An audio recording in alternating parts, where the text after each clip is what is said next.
ప్రభునందు ప్రియమైన దేవుని బిడ్డారా, ప్రభు అయిన యేసు నామమున మీకు శుభములు. జీవముగల దేవుని కృపావర్షం మీపై సమృద్ధిగా కురియునుగాక. ఈ దినం అనగా ఫిబ్రవరి నెల 26వ తారీఖు 2026 గురువారం హోలీ ట్రినిటీ చర్చ్ మినిస్ట్రీస్ వారు అందించు అనుదినమన్న ఈ దినమన ధ్యానం. ప్రభు నీకు అప్పగించిన పని చేస్తున్నావా?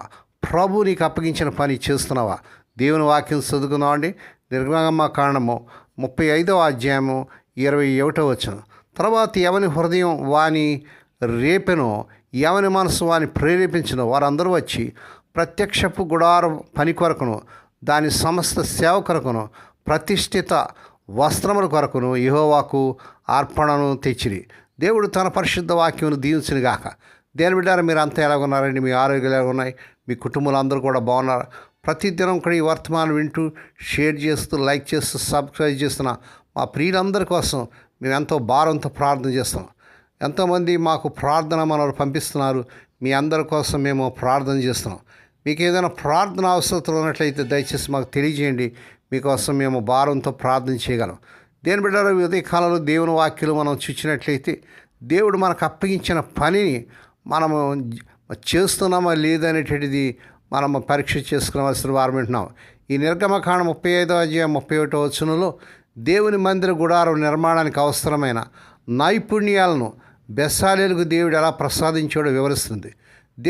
దేవుడు అతన్ని తన ఆత్మతో నింపి విచిత్రమైన పనులు కనిపించడానికి బంగారు, వెండి, ఇత్తడి పనుల్లో నైపుణ్యం, జ్ఞానము, తెలివిని అనుగ్రహించడాన్ని మరి ఈ వచనం ద్వారా మనం నేర్చుకుంటున్నాం. దైవిక నైపుణ్యం మనం చూస్తున్నాం. బెస్సలేలకు ఉన్న కళాత్మక నైపుణ్యం దేవుడిచ్చిన వరం. ఇది కేవలం మానవ ప్రయత్నం కాదు. దేవుని బిడ్డ, దేవుడు నీకు ఇచ్చినటువంటి నైపుణ్యాన్ని, దేవుడు నీకు ఇచ్చిన వరాల్ని ప్రభు పని కోసం ఉపయోగిస్తున్నావా? లేకపోతే అవి వ్యర్థంగా దేవుని పనిలో ఉపయోగించకుండా అలాగే వ్యర్థంగా గడిపేస్తున్నావా? అయ్యో ఎంత ఇచ్చారు. నేడైనా దేవుని బిడ్డ, దేవుడు నీకు ఇచ్చిన పనిని మరి నైపుణ్యతను, దేవుడిచ్చిన వరాలని జాగ్రత్తగా మరి ప్రభు పని కోసం ఉపయోగించవలసిందిగా ప్రభు పేట మేము ప్రేరేపిస్తున్నాం. పరిశుద్ధాత్మ ప్రేరణ మనం చూస్తున్నాం. బెస్సాలేలు దేవుని ఆత్మతో నింపబడ్డాడు. దేవుని బిడ్డ, నువ్వు దేవుని ఆత్మతో నింపబడ్డావా? పరిశుద్ధాత్మ నీలో ఉందా? ఎవడైనా క్రీస్తు ఆత్మ లేని వాడైతే వాడు ఆయన ఒకవాడు కాడని దేవుని వాక్యం చూస్తున్నాం. దేవుని మందిర పని చేయాలన్నా, దేవుని సేవ చేయాలన్నా, మరి ఏ పని చేయాలన్నా కూడా దేవుని మరి మందిరంలో, మరి బయట కానీ ఎక్కడ కానీ, సండే స్కూల్లో కానీ, ఒక ఆరాధనలో కానీ, సేవలో కానీ, ఏ విషయంలో చేయాలన్నా కూడా దేవుని ఆత్మ మనకు ఎంతో అవసరం. ఇక్కడ బెస్సాలేలు దేవుని ఆత్మతో నింపబడ్డాడు. ఇది అతనికి జ్ఞానము, తెలివి, జ్ఞానము ఇచ్చినట్టుగా మనం చూస్తున్నాం. దేవునికి స్తోత్రం కలుగాక. అంతేకాదు బెస్సాలలో పనిలో శ్రేష్టత మనం చూస్తున్నాం. బంగారం, వెండి, ఇత్తడి పనుల్లో శ్రేష్టమైన నైపుణ్యాలను ఉపయోగించి దేవుని మందిర నిర్మాణాన్ని అత్యంత కళాత్మకంగా తీర్చిదిద్దే బాధ్యతను దేవుడు ఈ బెస్సాలేలకు అప్పగించినట్లుగా చూస్తున్నాం. దేవుని బిడ్డ, నీవు దేవుని పనులు, దేవునికి ఇచ్చినటువంటి ఆ యొక్క పని, ఆ బాధ్యత మరి నమ్మకంగా నువ్వు దాన్ని తీర్చిదిద్దగలుగుతున్నావా? యెహోవా దేవుని యొక్క పనిని మరి అశ్రద్ధగా చివరి శాపగ్రస్తుడని దేవుని వాక్యలు చూస్తున్నాం.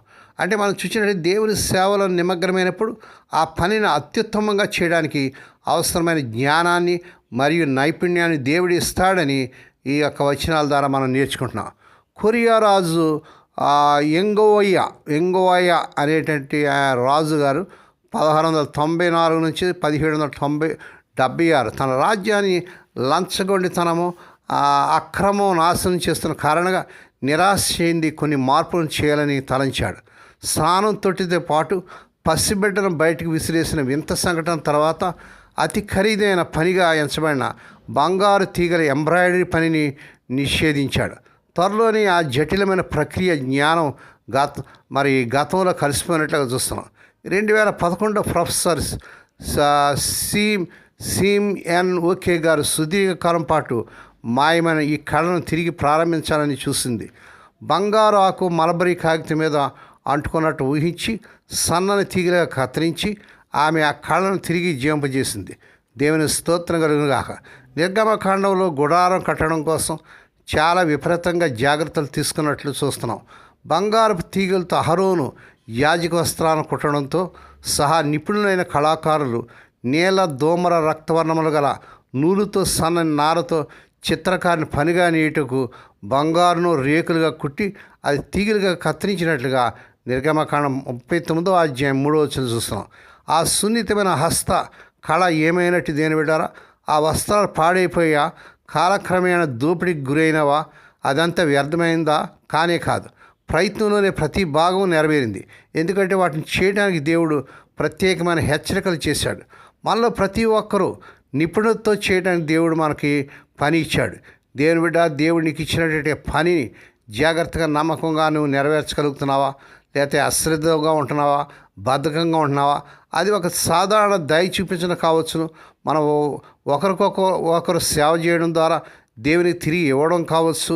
చివరికి మన ప్రయత్నం ఏమవుతాయనే ఆలోచన అవసరం లేదు. 1 కొరింథీయులకు రాసిన పత్రిక 15వ అధ్యాయం 58వ వచనంలో మనం చూడండి. దేవుడు మనకి ఇచ్చిన పని మనము ఏ రీతిగా చేస్తున్నామో ఆ పని వ్యర్థం కాదనే విషయాన్ని చూస్తున్నాం. తండ్రి కోసం చేసిన ఏ పనైనా నిత్యత్వానికి చేరే తీగిలాగా ఉంటుందని మనం చూస్తున్నాం. నీ జీవితకాలంలో దేవుడు నీకు అప్పగించిన పని దేవుని బిడ్డ నువ్వు ఏ రీతిగా చేస్తున్నావు? నమ్మకంగా, యథార్థంగా, దేవుని భయమిగలి చేస్తున్నావా?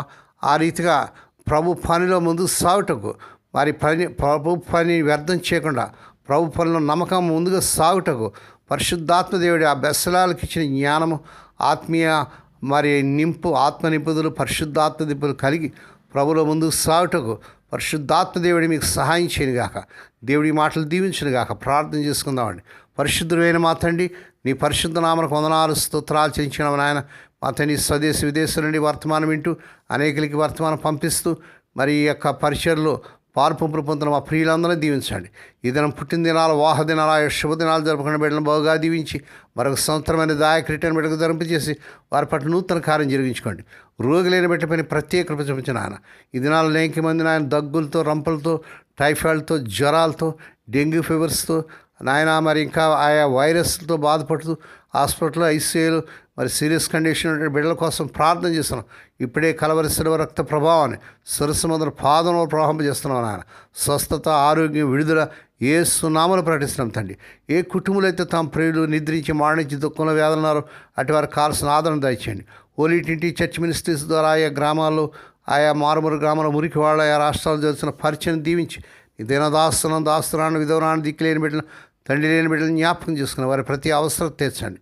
ఈ దినమంతట్లోని బిడ్డల చుట్టూ మీరు రక్తం చేసి ప్రతి విధంగా కీడు నుంచి, దృష్టి నుంచి ప్రమాదం తప్పించి క్షేమకరమైన ప్రాణాలు దయచేయమని, కాపాడే దూతల బిడ్డలకు కావలసిమని సహాయం చేయమని యేసయ్య పరిశుద్ధ నామన స్తుతించి గణపరిచి వేడుకొని ప్రార్థిస్తున్నాం తండ్రి. ఆమేన్. మన ప్రభువైన యేసుక్రీస్తు వారి కృప, తండ్రి అయిన దేవుని ప్రేమ, పరిశుద్ధాత్మ దేవుని కన్నుల సహవాసము సదాకాలం మీకు తోడేండి నడిపించి బలపరచును గాక. ఆమేన్.